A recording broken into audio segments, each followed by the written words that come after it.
start by telling us how you got into this field? Well, I'm an orthopedic surgeon,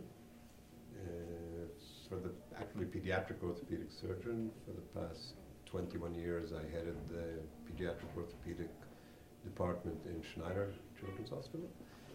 But half of my heart and soul was always in disaster medicine, humanitarian aid. I've been involved over the years in many deployments of the IDF field hospitals following disasters.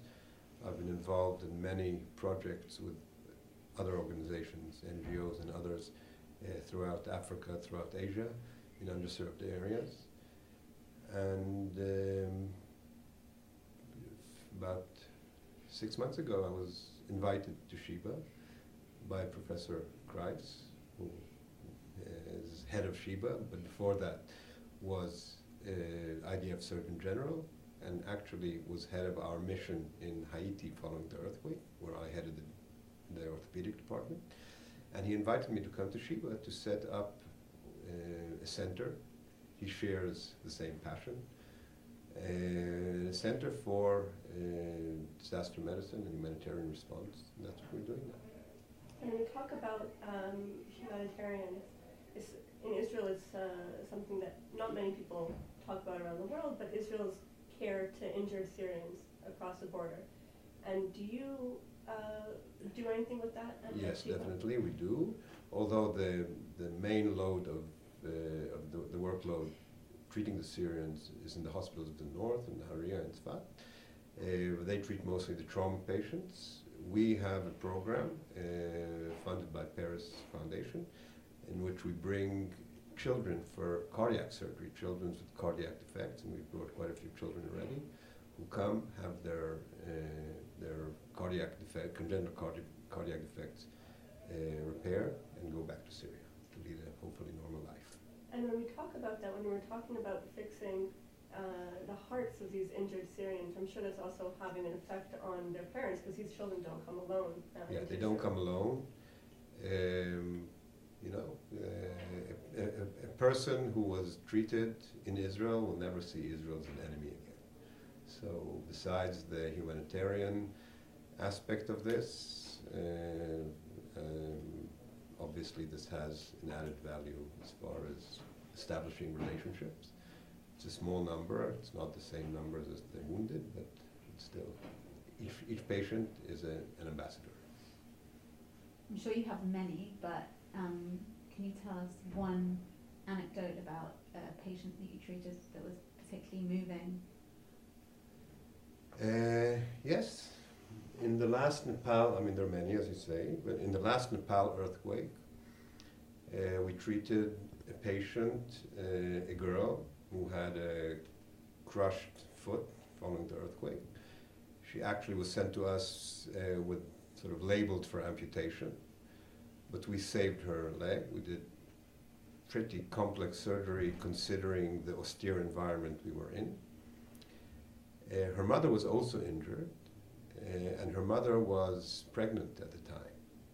She was also treated in our field hospital, and we actually brought the mother from a different hospital to be next to the girl so the whole family could be together. And she did okay. Following the earthquake in Nepal, I remained in close contact with the local doctors who we were working with, and actually brought a young Nepalese orthopedic surgeon who did a year's fellowship in my department in Schneider in pediatric orthopedics. A year after the earthquake, I went back to Nepal. We organized a pediatric orthopedic course there with people from all over the world.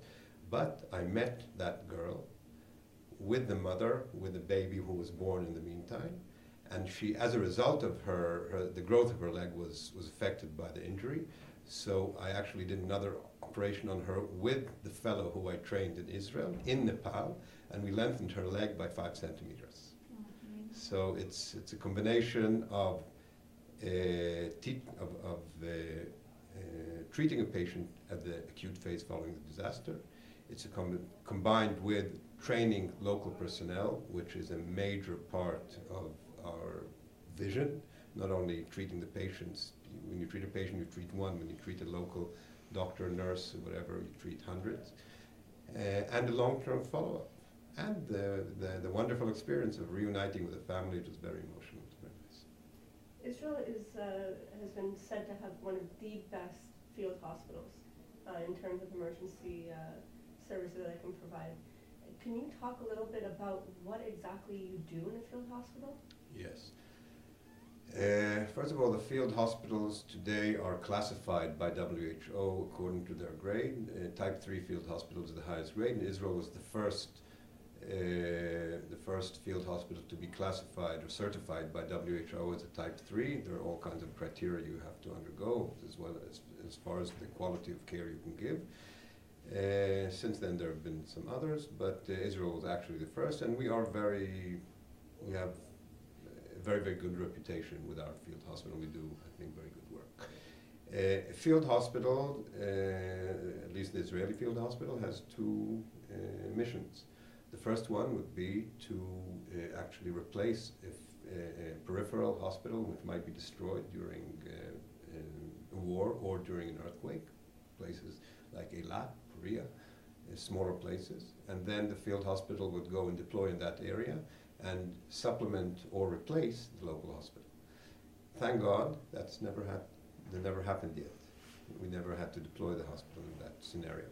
But this field hospital is the Israeli arm of deployment following, the official arm of deployment overseas following disasters. A field hospital obviously has limited capabilities compared to a regular hospital. But many times in the places we go, it is a few grades above the local capabilities, either because we're working in very underserved and underdeveloped areas where the basis of the basic level of the hospital is very, very basic, or because the existing infrastructure has been destroyed. So basically we do what we call damage control medicine. We don't do elective surgery, we don't do we do emergencies basically, either connected to the disaster, like injuries following an earthquake, but also routine medicine. I mean, women don't stop giving birth. Not only don't they stop, there are many premature births after a disaster for stress reasons. Patients come in with abdominal problems, so we treat that as well.